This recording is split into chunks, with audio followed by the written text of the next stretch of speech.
Hey everyone, welcome to Creating Genius. This is the maiden episode of video, and I'm excited to be changing up the format of this, and thank you guys for taking the ride with me. I appreciate it.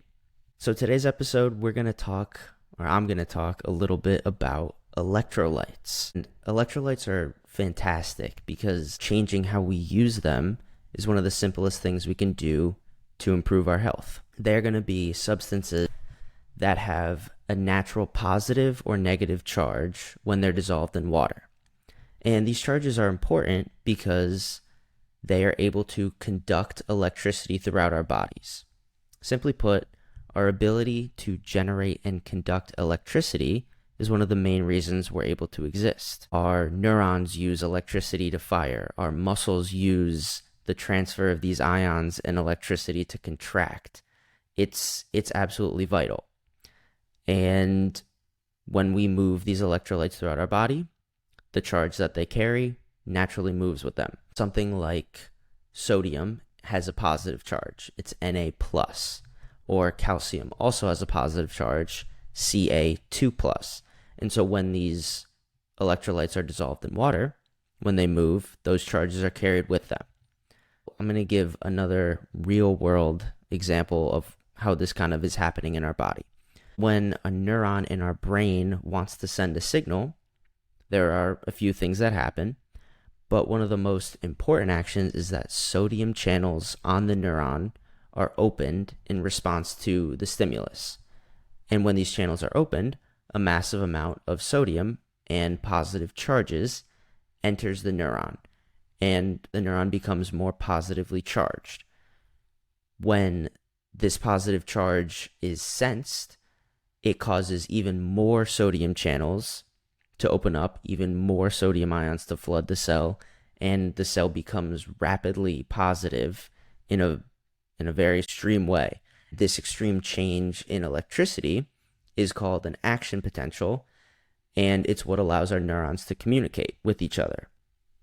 Sodium enters the neuron in response to a stimulus. The sodium entering the neuron causes even more sodium to enter the neuron. The cell rapidly depolarizes, and it basically shuttles down the cell, the positive charges, until it hits the end, and that last gate of sodium channels opens up, and then when the neuron senses it at the end, it causes other chemicals to be secreted, and those chemicals go to the next neuron, and the same thing happens, and that's how our brain works in very, very simple terms. And then our muscles contract using a very similar mechanism. The other reason electrolytes are so important goes back to the fact that they are able to be dissolved in water. And our bodies contain about 55 to 75% water, depending on how old we are. And I would guess that part of the reason why we evolved to be this way is based on how important the movement of electricity is for our survival. Our cells are always sensing the balance between water and electrolytes in both the inside of our cells and the external cell environment. Based on those sort of levels of water and electrolytes inside and outside of the cells, they change their activity to create the optimal balance. And this is called the principle of osmosis. When water can freely pass through a barrier, it's always going to flow towards the place that has higher electrolyte concentration in order to even that out. Or there are going to be actions that the body takes to purposely separate water and electrolytes so that we can move electricity very efficiently. And this is also how our cells stay hydrated. They sense whether there's more concentration of electrolytes inside our cells or outside of our cells, and they move water based on that.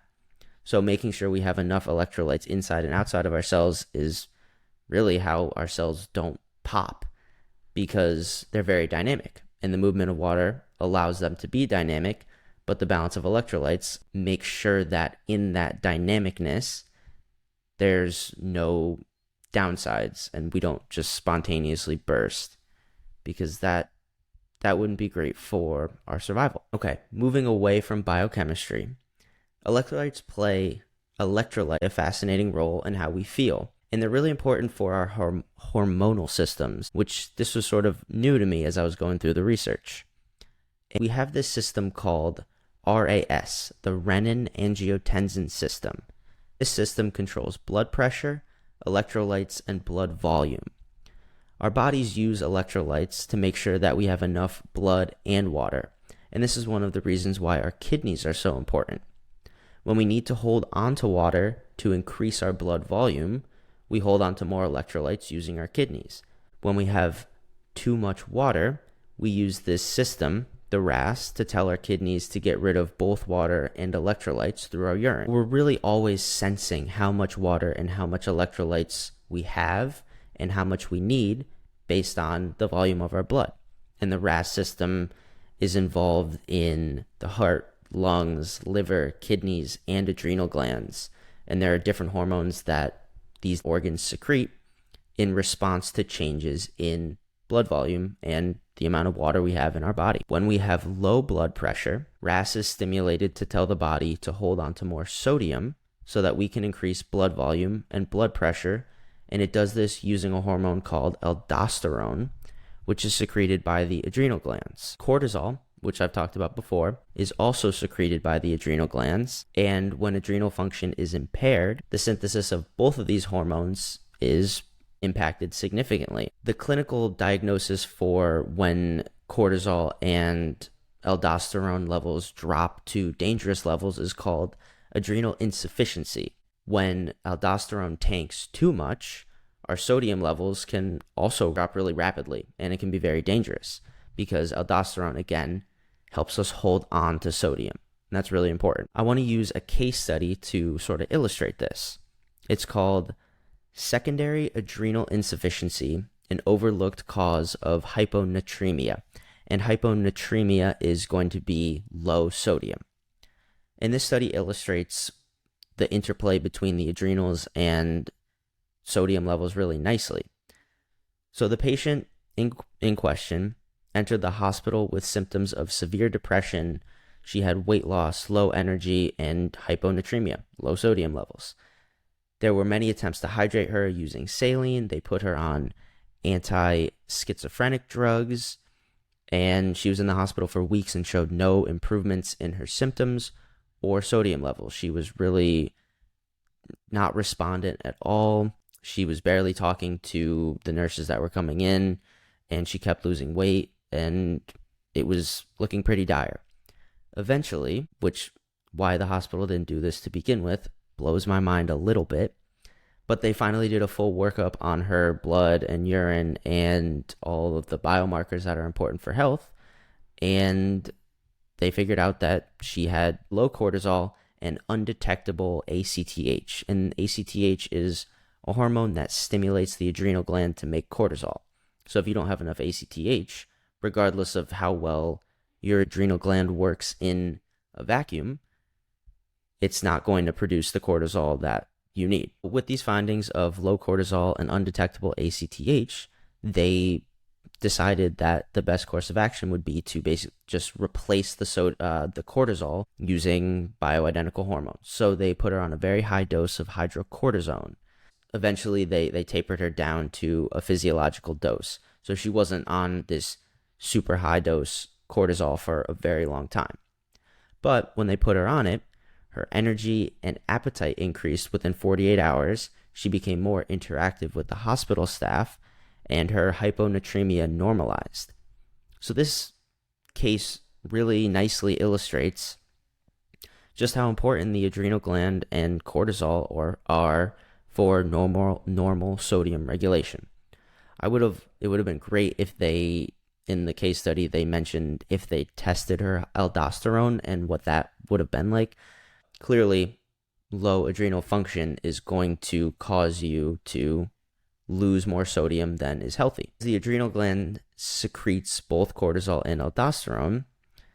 This is going to directly impact how we retain electrolytes, specifically sodium. And we can use this to our advantage. There's a study called Dietary Sodium Intake and Cortisol Measurements.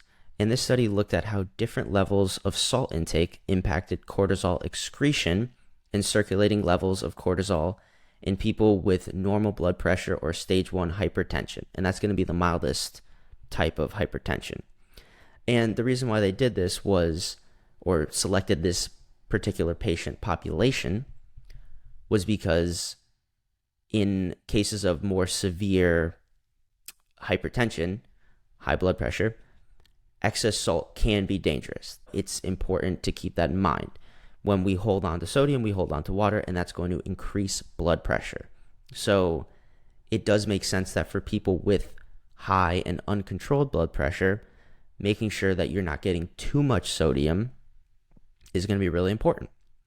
But for people who don't have that issue, this study really nicely illustrates why it's not dangerous at all to have high sodium. There were findings that I found to be pretty fascinating. The high sodium group was ingesting 20 times more sodium than the low sodium group.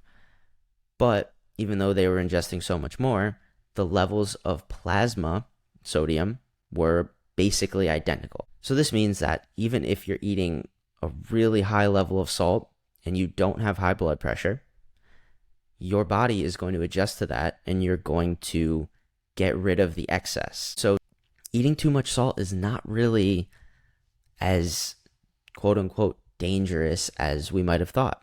And again, this is for people with healthy blood pressures. I want to make that abundantly clear. A few other noteworthy findings of this study was in the high sodium group, they had lower serum cortisol and over 3 times lower aldosterone. And this indicates that when you have enough or an abundance of sodium, your adrenal gland does not need to have as much activity, especially in producing aldosterone, because your body senses we have enough sodium, so there's no need to produce these hormones. And this is important when we're trying to lower stress, because we know how much the adrenal gland plays an impact on our stress levels. Another pretty fascinating finding was that cortisol excretion increased in the high salt group. So not only are we going to have lower cortisol levels when ingesting enough or an abundance of salt, but it's actually going to help increase our ability to get rid of cortisol. The combination of lower serum cortisol and increased cortisol excretion in the high salt group, it leads me to believe that we can use salt intake to help stimulate the body to lower cortisol. Because of salt's importance for blood volume, it being low is going to be more of a stressor on the body than it being high. I like to think of this in a similar way as glucose. Evolutionarily, before we had an abundance of food, low blood glucose is going to be much more dangerous than high blood glucose, because our brain needs glucose, our muscles need glucose, we need it. And so if we don't have enough for energy, we're going to struggle. And I think the same concept applies here. If we have too little salt and we have too little water because we have too little salt, our blood volume is going to drop. And if our blood volume drops and we can't pump it to our brains and our muscles and our organs, we're going to die pretty quickly. But the key difference between glucose and sodium is that, as illustrated in this study, the body is very efficient at getting rid of excess sodium through our kidneys and the way we filter it, and eventually getting rid of it through urine. So sodium is going to be a lot safer to consume in larger amounts. Our stress levels and adrenal function are absolutely going to directly impact how much sodium we need on a daily basis. But stress impacts other electrolytes besides sodium. One of the most important ones, and one of the most interesting and fun ones, is magnesium. And stress has been shown to lower magnesium levels, and magnesium is absolutely essential.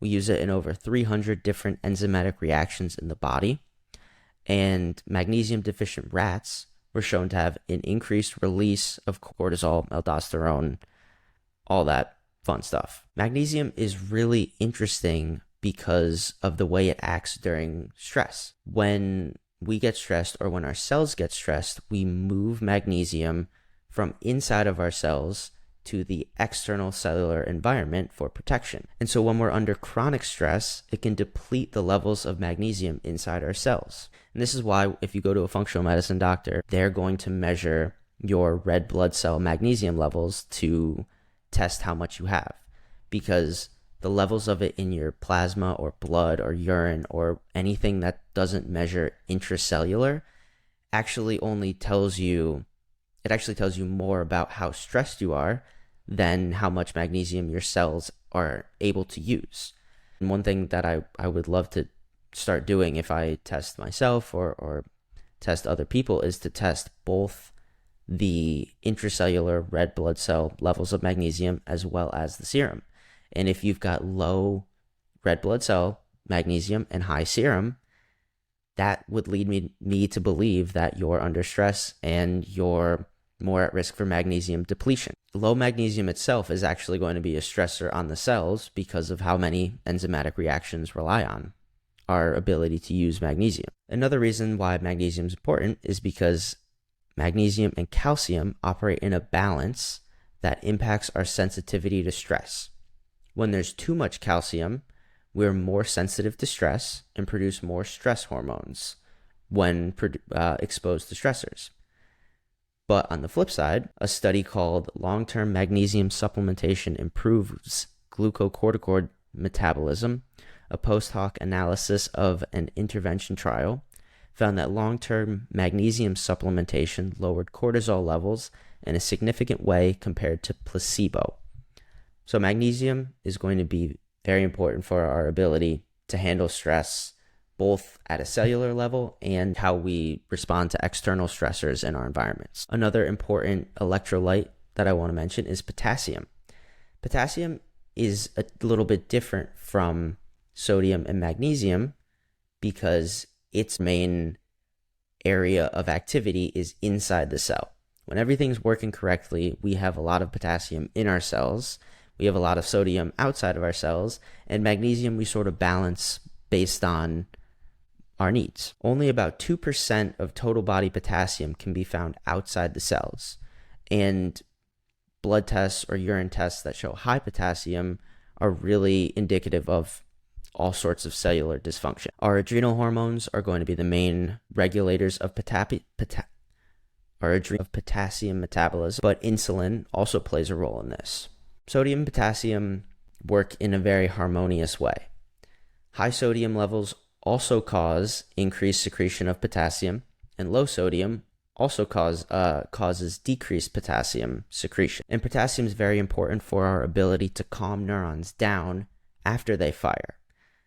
Both sodium and potassium are positively charged, so when the massive influx of sodium happens to send signals through our neurons, in response to that, the cells release potassium into the extracellular fluid to return the voltage back to normal. Based on this, lower activity of potassium channels, which push potassium out of the cell, leads to increased excitability in the brains of rats. So if we're not able to efficiently calm our neurons down after they fire, we're going to be more prone to excitability and anxiety. In many respects, potassium is more of a regulator than sodium and magnesium, and it's really important to balance the levels of all three of these, and that's why many supplements contain all three of them. The last electrolyte I want to focus on is calcium. Calcium is really interesting because when we're exposed to stress, it seems that we take calcium from our bones and we direct it to our heart so that we can increase cardiac output in response to stress. Our heart is one of the most electrically active organs in the body. And so when we need to increase our heart rate, increase the beats per minute in response to exercise or fight or flight, we need more ions to move through our heart. And calcium is one of the main ones that we use for that. When we need more heart activity, we get calcium from wherever we can, and that's going to be our bones. On the flip side of that, it was shown that higher calcium intakes were associated with neuroprotective effects. And that could be because when we're ingesting enough of it, our body is able to take that circulating calcium and use it as part of the stress response. as opposed to stripping the minerals from our bones and our brains and all sorts of places that we want to keep those minerals. A study found that college students who had a higher intake of dairy, meaning they were having more calcium per day, they had a lower perceived stress and they had higher mood scores.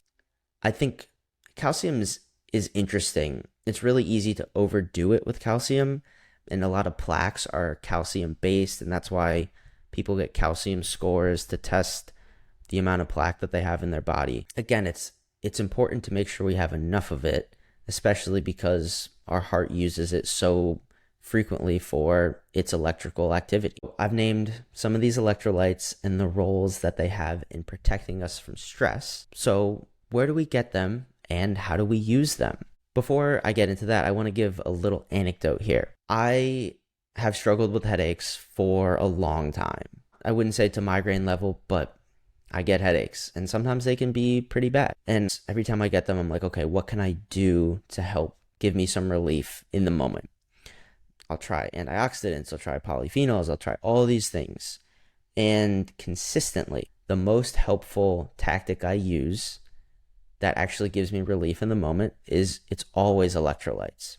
Now, because I've been doing it for so long, when I get a headache, the first thing I think of is, all right, I probably need some more electrolytes. And so I do it. It doesn't work every time, but I would say 8 out of 10 times, if I have a headache, it's because I need some electrolytes.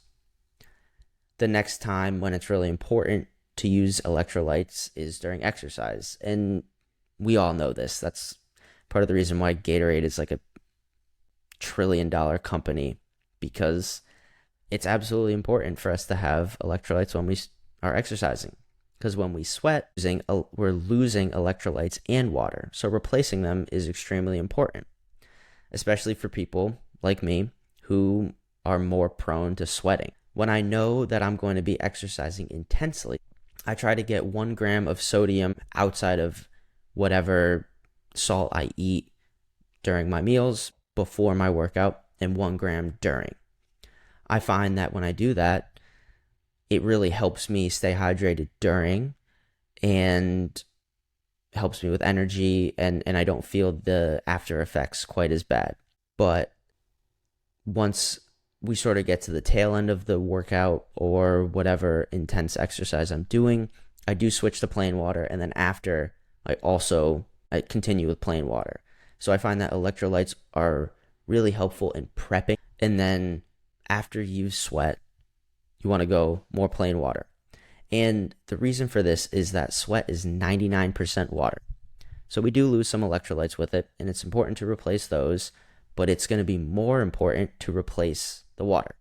So if we prime our body by having enough electrolytes in it before, it's going to help us hold on to water during, but because we're sweating, we're still going to be losing it.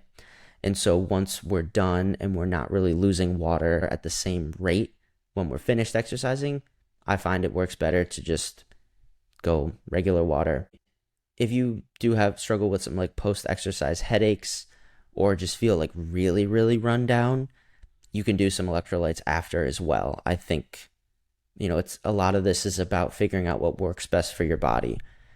The doing it before and then switching to water sort of at the tail end and after works best for me, but we all have different physiologies. We all sweat in different ways, so it might be more beneficial for other people to flip it or to do electrolytes all the way through. Another great time to use electrolytes is in the morning. When we wake up and we've spent 8 to 10 hours without taking in any fluids, and we're likely a little bit dehydrated. The electrolytes help you make the most of the water you drink first thing in the morning by hydrating your cells. In the morning, we're depleted of both electrolytes and water, so replenishing both is a great idea. For me, I find that going high sodium in the morning is the most helpful with this. That doing 24 to 36 ounces of water with 1 gram of sodium in there is pretty magical in the morning, and it helps rehydrate me and help me get ready for the day. Just as electrolytes are helpful in the morning, they can also have a pretty dramatic impact on sleep quality. For sleep, magnesium is going to be the key player here, as it has been shown to help with increasing melatonin levels and lowering cortisol levels. Magnesium is also really important for helping our muscles relax, which helps us relax at night. Magnesium is great on its own, but I find that magnesium and sodium together at night is one of my favorite hacks for when I'm feeling really stressed. I talked about before, increasing the sodium is going to help with cortisol excretion, and it's going to help lower your circulating cortisol levels. So if you want to chill out, add some salt, get your body shifted towards excreting some cortisol, and that may help calm your mind and body down. So you might just need a little extra salt to help you sleep. Kind of continuing on the stress piece of it, anytime you're really pushing your brain hard or you know you're going to be under stress, having enough sodium is a must. And there are a few reasons for this. The first one is that we use sodium as the main electrolyte during inaction potential, which is how our neurons send signals to each other and throughout the whole body. The second reason is that salt can actually help keep the integrity or restore the integrity of the blood-brain barrier. When we're under stress, the blood-brain barrier can become disrupted, and that's going to allow things into the brain that are not supposed to be there and make us feel more tired, more run down, and just overall kind of more sluggish. A study found that a high-salt diet helped mice with autoimmune diseases tighten up their blood-brain barriers, and it actually helped protect them from developing neurological diseases. When the blood-brain barrier was tightened, it didn't allow inflammatory immune cells into the brain, which helped protect against damage. And there are so many things in our environment that seem to stimulate autoimmune diseases, and there are so many people that I know that I've worked with who are struggling with autoimmune diseases. And I think this study gives some really good insight into why, one, the blood-brain barrier is important because it makes sure immune cells that aren't supposed to be in the brain don't actually get there, and that we can use salt to help keep the integrity of the blood-brain barrier and protect against these immune cells if we have higher levels of them circulating. So salt for mental stress is imperative. Magnesium for stress and sleep is great. Potassium for cell maintenance, and then, making sure we have enough calcium through diet. These are the fundamentals here. And I've mentioned how important they are for our body. But I haven't mentioned what are the best sources of these electrolytes. This is sort of the easy part here. Sodium is the best sources are going to be either sea salt or pink Himalayan salt. Those are the best options to use for salting food or cooking. I mean, you can make your electrolyte drinks with these, but I don't do it that way. And there are some environmental toxin issues with both of these. I've seen some things about Himalayan salt potentially being contaminated with heavy metals and sea salt potentially being contaminated with microplastics. While these are worrying, for sure, I still think that these are both absolutely better options than iodized bleached table salt, which has the potential to have those same toxins in it and more. I talked about sodium supplementation a little bit earlier, and my favorite brands are going to be LMNT and Relight. LMNT has 1 gram of sodium. It uses sea salt for the sourcing, 200 milligrams of potassium, and 60 milligrams of magnesium. And the founder of the company, his idea was to replicate the external environment of our cells as best he could with this formula. Personally, this is my go-to for headaches, 100%. I find that the 1 gram of sodium is really, really helpful. Relight, which is my other go-to product when I can't get LMNT, they use Redmond's Real Salt, which is the pink Himalayan. So if you are a little worried about getting exposed to microplastics from the sea salt, this is probably a better option for you. This one has 810 milligrams of sodium, 1280 of chloride, 400 potassium, 600 grams of potassium, 60 milligrams calcium, and 50 milligrams magnesium. So this is a little bit wider spectrum in terms of the types of electrolytes that it has than LMNT. And one of the reasons why they're so great is because you can get them either unsweetened or the ones that are flavored. They use monk fruit, and stevia. And there are a lot of electrolyte blends that have high sugar in them, and I'm just not a big fan of them. The average person who's going to be using electrolyte blends is just simply not active enough to justify consuming somewhere between 15 and 40 grams of straight sugar, basically with no buffer. There is one exception to this, though, and that's going to be athletes who push themselves very hard. Using something with a good blend of electrolytes and a bit of sugar, I'd say ideally less than 15 grams, during competition when you start to feel low energy is a good idea. Because those quick carbs, they get right into your bloodstream, and if you're really exerting yourself, you're going to use them for energy almost right away. But again, that's the exception. For most people, the sugar, the levels of it that are in a lot of these drinks, they're high, and that's going to be a stressor on the body because it just goes right into the bloodstream, and that requires insulin to get the sugar into the muscles. And if you're not really using the muscles, it's just not good. And a statistic that makes this even scarier is that 40% of Americans aged 18 to 44 are insulin resistant. So it's almost a coin flip whether you're insulin resistant or not. And, because of this, and a lot of people, they're not really getting checked up on their blood work regularly. Is it really worth taking the chance that you are insulin resistant and you're going to add this really potentially damaging stressor to your body? I just don't know if it's worth it. And so this is a perfect segue to the next source of electrolytes that I want to mention. I would stick with fruit for the carbs and for the electrolytes if you want to do carbs and electrolytes together. Potassium is going to be the most abundant electrolyte in fruit, and fruit is the best dietary source of potassium by far. And especially your sweet fruits like watermelon, pineapple, banana, orange, apricot, pomegranate are great sources. And the nice thing is they really give at physiological levels of potassium. Even if you eat a ton of fruit, you don't really have to worry about going too high on potassium. Like I talked about, high potassium is going to be much more detrimental than high sodium. So my personal opinion is if you're doing some electrolyte blends and you're eating a few pieces of fruit a day, that's going to cover your needs for potassium. And I wouldn't really worry about it that much.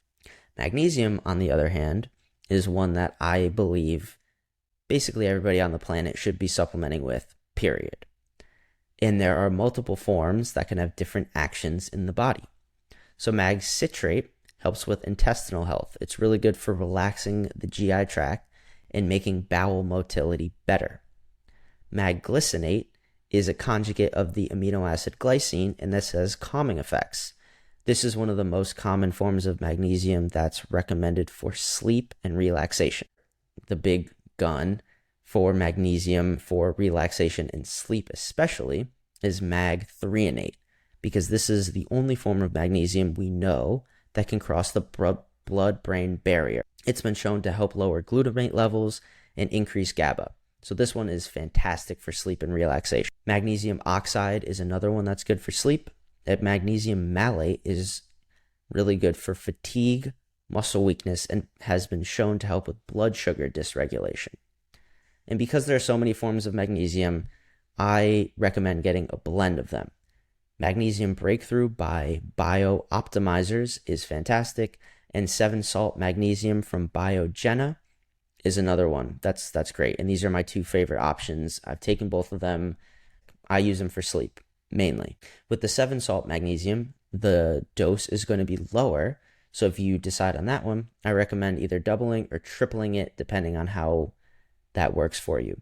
Right now, I'm using that one for sleep, and I triple the dose, which works really well for me.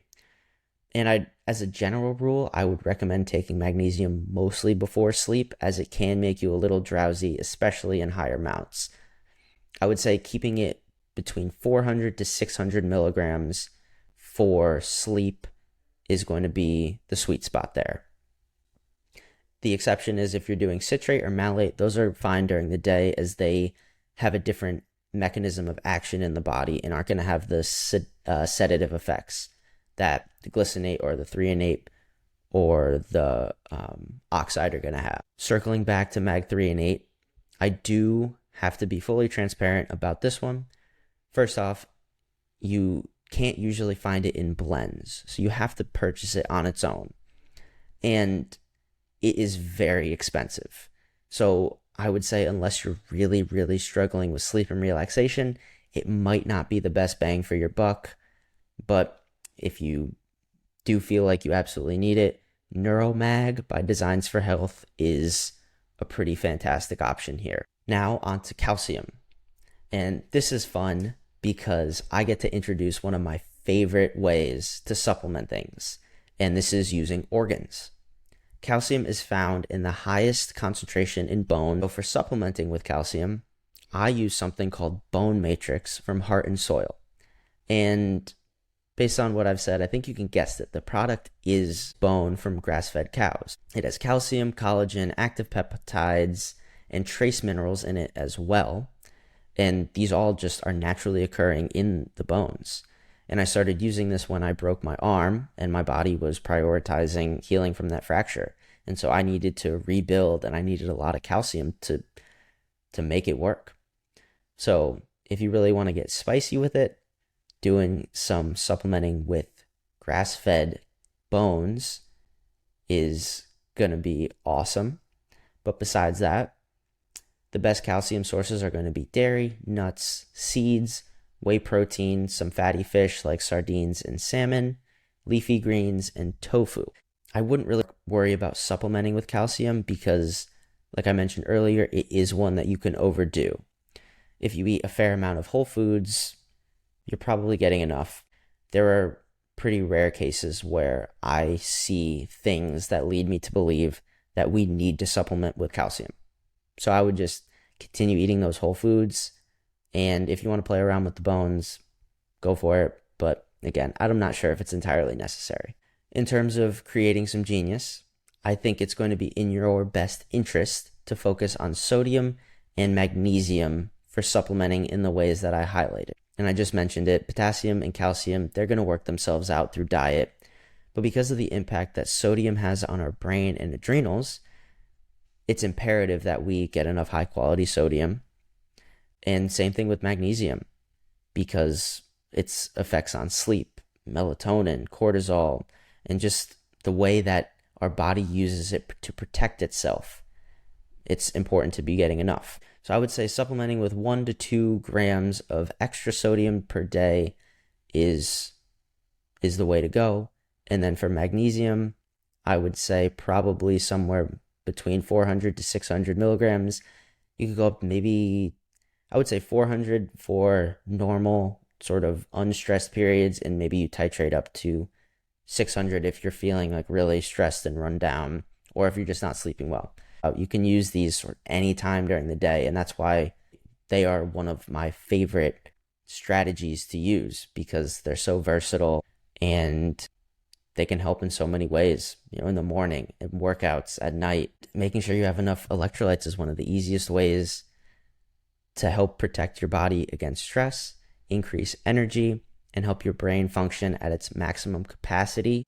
So with that, I want to thank you guys for joining me on this first video episode, and I hope this information is valuable, and I will see you next time on Creating Genius.